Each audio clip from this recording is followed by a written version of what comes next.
Hello, I'm Cyril Vanier. This is Counting the Cost on Al Jazeera, your weekly look at the world of business and economics. This week, an economy in ruins. The United Nations warns the war on Gaza could set back development in the Palestinian territories by more than a decade. Also this week, spending billions of dollars to finance its war. Israel's central bank says the conflict is a major shock to the country's economy.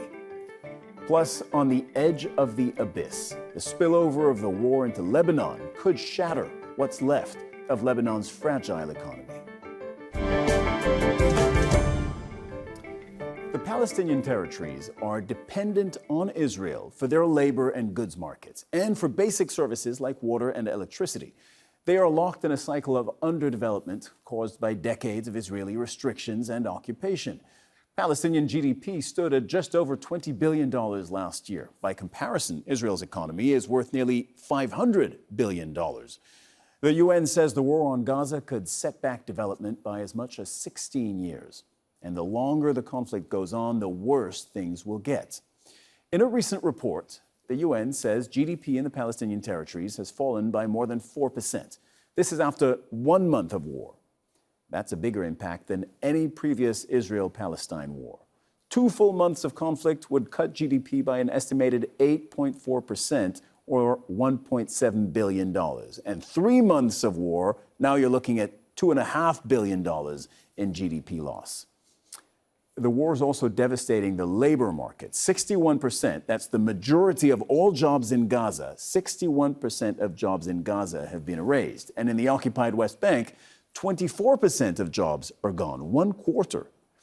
The poverty figures are alarming. The number of Palestinians living in poverty has risen by 20%, and that could soon be 34% if the war continues for a second month. That means nearly 500,000 more people living in poverty. Now, the war has had a devastating impact on Gaza's economy, and that's no surprise when you see flattened buildings and an entire population under fire. We covered that in previous shows. But the UN has also drawn attention to the massive economic disruption in the occupied West Bank, and today we're focusing on that. The territory has effectively been sealed off from Israel since October the 7th in what has been described as another form of collective punishment. Palestinians and their goods cannot get into Israel. Farmers have seen prices collapse as their produce ends up dumped in local markets. Bernard Smith reports from Beita. The crops are ready for harvesting, but Palestinian farmers have lost access to their main customers in Israel. Since October the 7th, Israel's military has effectively sealed off the occupied West Bank. The Jordan Valley is Palestine's food basket. We produce most of the West Bank's products. Peppers, courgettes, aubergine, everything comes from this region. When the crossings to Israel are closed, all of these goods go to the local markets, which causes the prices to drop. On some days, we don't sell anything. Just getting to market is a challenge. Palestinians are forced to take circuitous routes through the occupied West Bank to avoid Israeli settlements. The quickest road for us today is 40 kilometers. It should take 30 minutes, but it's only open to Israelis. Palestinians have to take a major detour. It adds 110 kilometers to our journey. In the past 5 weeks, more checkpoints and road closures have appeared. Some checkpoints are only open from 9 a.m. to 6 p.m. This causes problems, and it also causes harm to the small villages we have to detour through.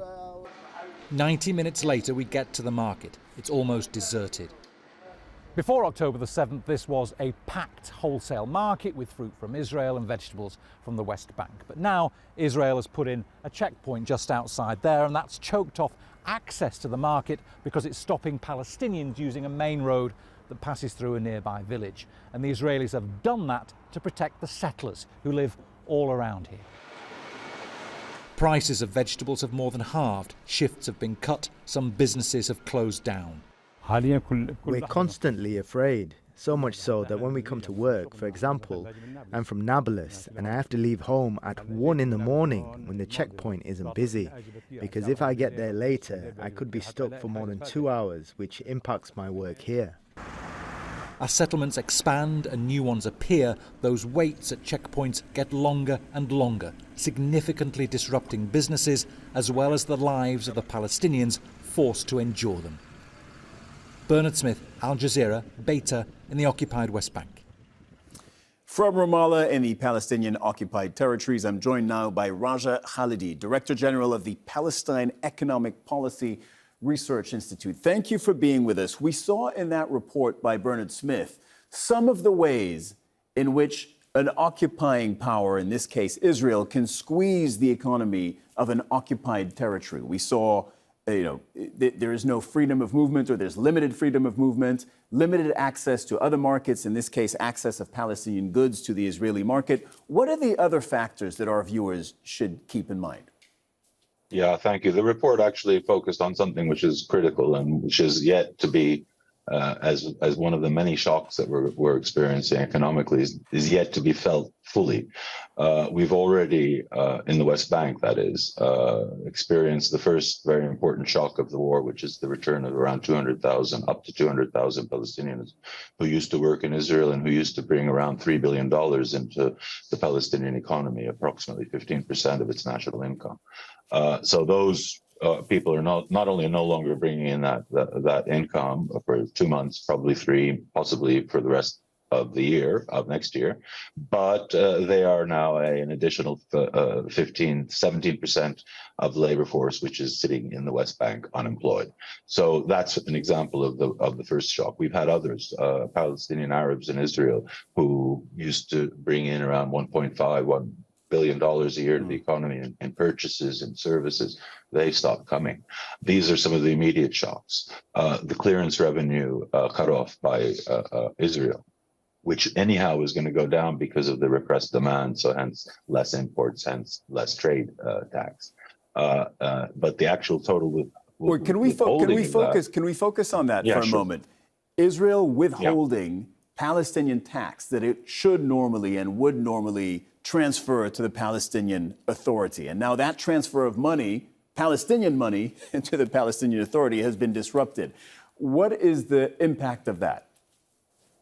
Well, you see, I find your report was very useful in that it talked about something very specific that's at an extreme, the local market problem is in an extreme situation today. But this is something that is structural in our economy and is worse and better from day to day, from year to year. Similarly, the clearance tax issue. So Israel has been deducting unilaterally around 15% of what is due to the PA for the last 3 years. And transferring what remains, what it decides it is willing to part with of Palestinian revenues. Now, in October, it went further. So previous deductions included its calculation of Palestinian prisoners and martyrs payments that were made by the PA. In October episode, as you recall, at the end of the month, the Minister of Finance, the extremist Minister of Finance, Smotrich, didn't want, of course, him and his allies didn't want to transfer anything because basically, as they are punishing the whole Palestinian people in Gaza, they are punishing the rest of the Palestinian people. And this is the best way to punish the PA. So there was a huge argument, obviously amazing American pressure, whatever. And so they said, it's typical of Israel, said, okay, we'll transfer everything, but the portion that the PA used to pay to Gaza, former PA employees in Gaza and pensions in Gaza, around 100 million. So what was monthly a $300 million, let's say, clearance tax transfer to the PA was anyhow down to around 250 million because of repressed demand, and was going to be another 100 million was going to be taken off. So the PA said, we're not going to take it, which was a correct position, I believe, in the circumstances. One more thing before I let you go. The impact over time of this war, how do you assess that? Even if this war were to end now? Look, the numbers quoted by the UNDP, the UN ESCO report, are good first, back of envelope calculations. We're all doing our calculations. Different institutions are looking at different issues.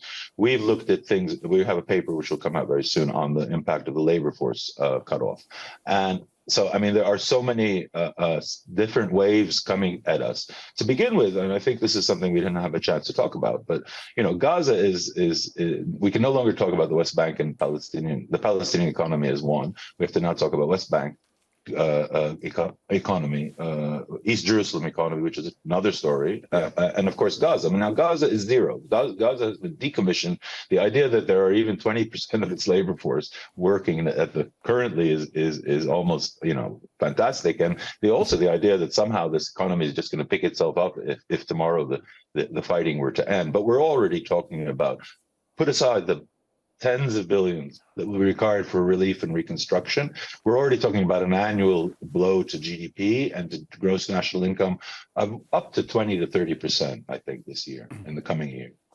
So that 4% a month is perhaps accurate, but this is a cumulative and accumulative and wave after wave effect that we'll be seeing all next year, regardless. Raja Khalidi, thank you so much for all that context. You're Director General of the Palestine Economic Policy Research Institute. Thanks for your time today. Thank you very much.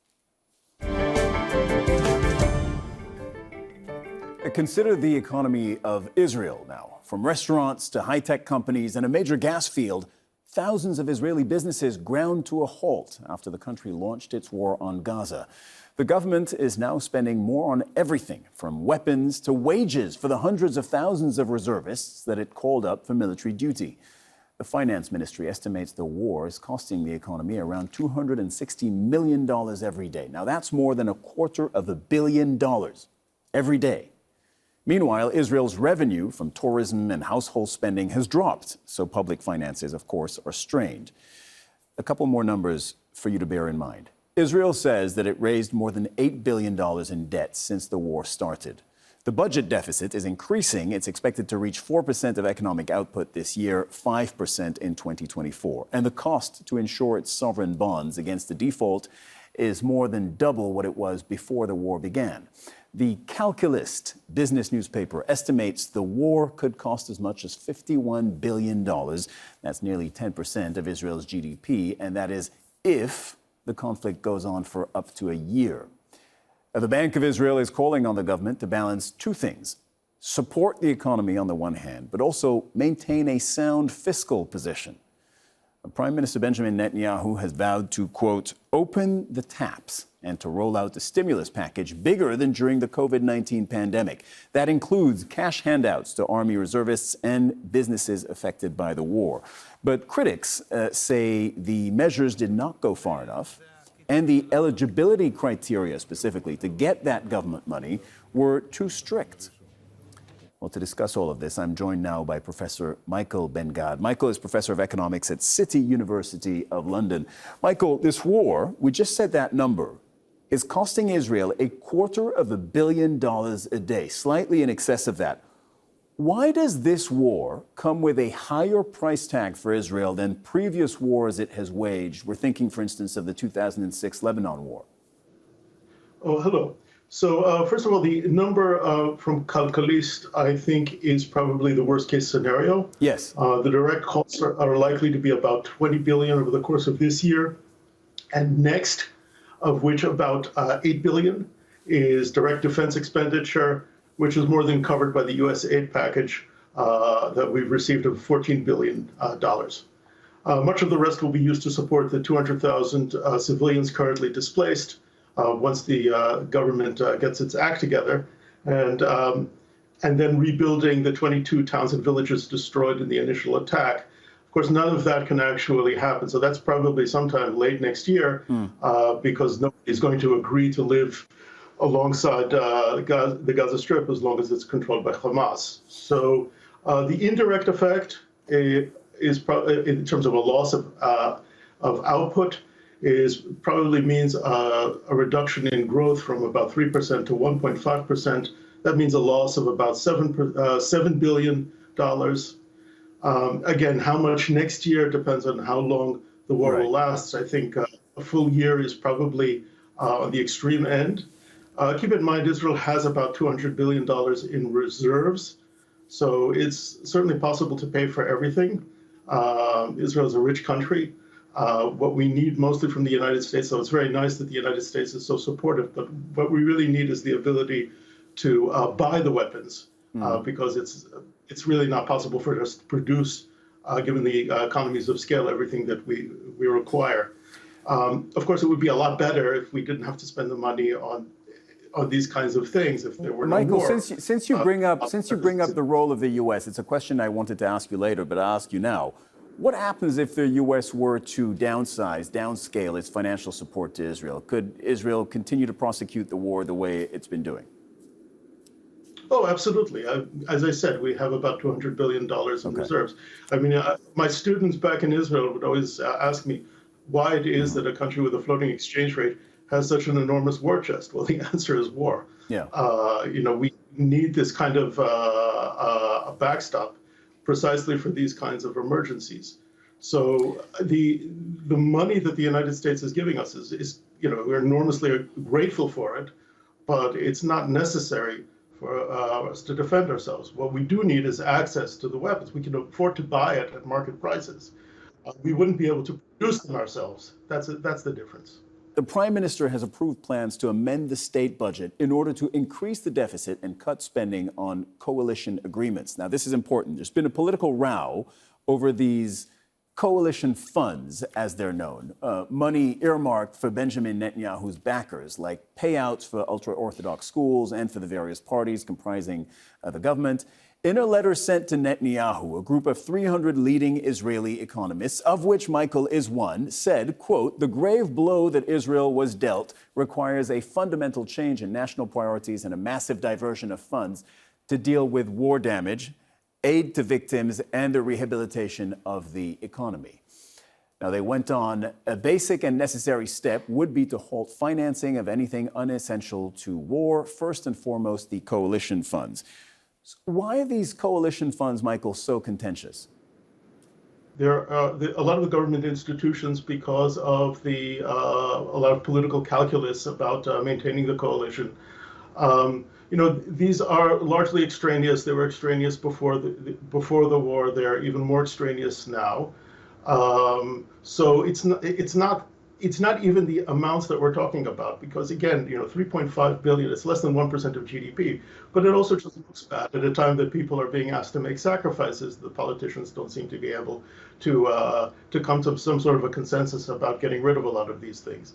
There was a big effort by the government to do what we would call a judicial overhaul, a change in the way the government operates to centralize more power in its hands. And what the attack has sort of demonstrated is that actually it's the civil society that they were trying to weaken that is actually Israel's great strength. I mean, we have a civil society second to none, unfortunately attached to a government that is kind of incompetent at the moment. But there's an optimistic scenario to all of that, and that is that it's easy to replace a failed government. It's much more difficult to change the population. Michael Ben-Gad, professor of economics at City University of London. Thank you so much, Michael. Now, the sporadic exchanges of fire along the Lebanon-Israel border continue for a second month. Hezbollah is attacking Israeli military positions, saying that it wants to relieve pressure on its ally Hamas in Gaza. Many Lebanese fear that their country could be drawn into the war, and they worry about further damage to an economy that is already on its knees. Zaina Hodder reports from Beirut. Towns along Lebanon's border with Israel are empty, homes abandoned and damaged, schools closed, livelihoods frozen. Sporadic and at times intense cross-border exchanges of fire is in its second month.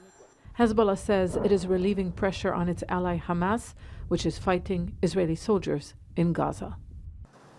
A few dozen kilometers deeper into Lebanon, there is no war.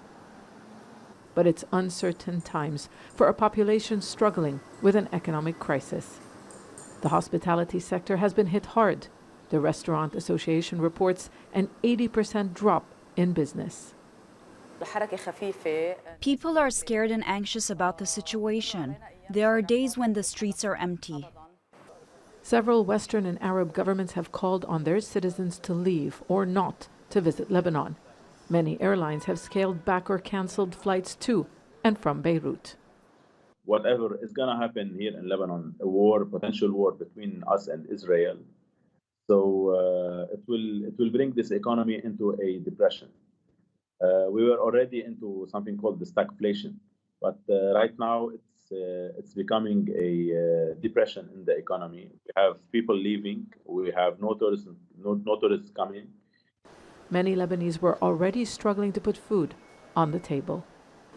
Lebanon's economy collapsed years ago. Instead of carrying out much-needed reforms, politicians used the dwindling foreign currency reserves at the central bank. Now the state is nearly bankrupt and its institutions are dysfunctional. Tourism and remittances from Lebanese abroad have been the backbone of the economy.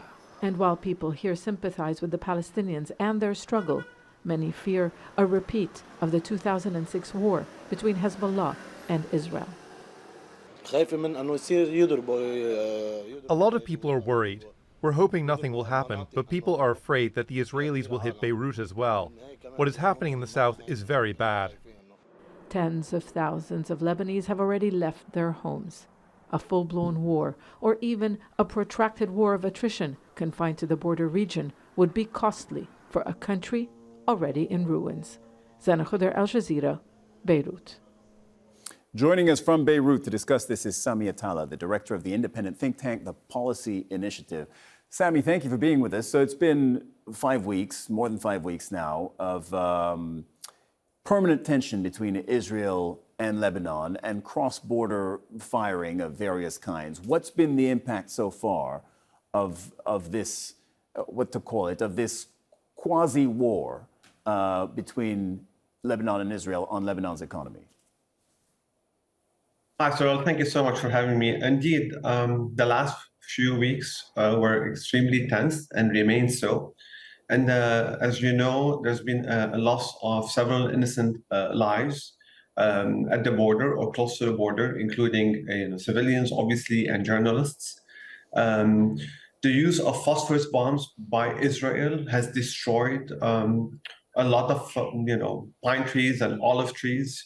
And wildlife. And as you know, this is very toxic and as a material, and which spreads fire and has major long-term effect, which we're yet to, in fact, assess. More than 10,000 people probably have left the south or their villages out of fear that this would spread. And as a result of the shelling by Israel on the border.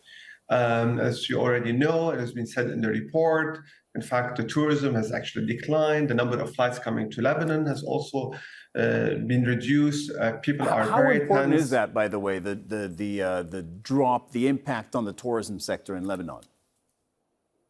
It's very, in fact, important because the tourism sector is a key sector in the economy. Lebanese rely on tourists and the hard currency that come with the tourists.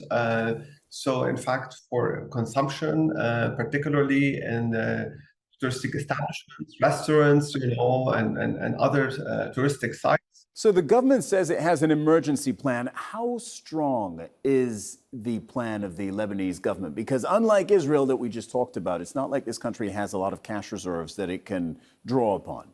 Briefly. Absolutely. I mean, the Lebanese government did produce a plan. Frankly, the plan is just, ink on paper. The Lebanese state is bankrupt as a result of the financial crisis that has been in place for the last 4 years. The public bureaucracy is much weaker now. People are not going to their jobs because of the low wages as a result of the devaluation. We have yet to see the state being really serious about actually conducting or even implementing a plan in a case of a war. Now, as you mentioned, the reserves of Lebanon have dwindled to 8 billion. But I must say that the professor from Israel talking about the $200 billion reserve in Israel, I mean, it's important to sort of contextualize this because, in fact, nowhere where I heard that actually Israel is an occupying Palestine, and hence the reserve is not to defend itself, it's actually to maintain the occupation, right? So, but that's about Israel. But then in Lebanon, the situation is much more dire as a result of these very bad policies that have actually been remained in place in the last few years. So we hope that this actually doesn't escalate, because the repercussions are going to be enormous on the country. Sami Atala, director of the independent think tank, the Policy Initiative. Thank you very much, Sami, for your time today. Sure. And that's our show for this week. Get in touch with us on X. @VanierCyril is my handle. Do use the hashtag AJCTC when you do, or drop us an email on countingthecost@aljazeera.net. And there's more, as always, online. That is aljazeera.com/CTC. You'll find our reports, links, entire episodes for you to catch up on. That's it for this edition of Counting the Costs. I'm Cyril Vanier from the whole team here in Doha. Thank you for joining us. The news on Al Jazeera is next.